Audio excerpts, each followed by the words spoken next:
The research that we're doing right now in drones is kind of multifaceted. We do a handful of different things. It starts from the simplest, where we just take a UAV, and there's those systems that can carry things like a payload or a parachute system, and so we use those as basically a cheap helicopter.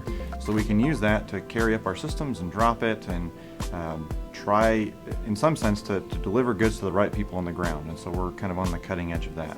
The big end goal is just trying to find a way to make an inexpensive parachute delivery system. So right now the way to do that is using a steerable parafoil.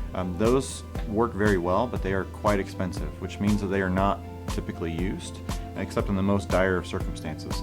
So what we're trying to do is make something that kind of bridges the gap between just a parachute falling in the sky and the expensive steerable system. So we're trying to make a low-cost steering system.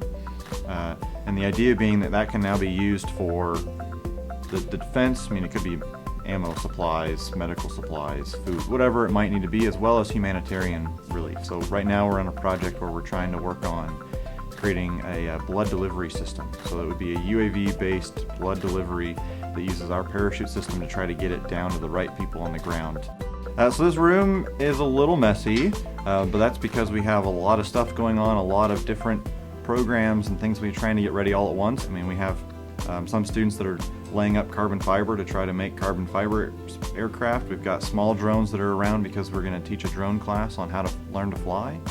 So we just have stuff kind of everywhere in order to do that. But it's also that when students are here a lot, because they're here working and getting paid as either an undergrad or a graduate assistant, you want it to be a comfortable space, so they kind of make it their house. And just like most of us were when we were students, they're a little dirty.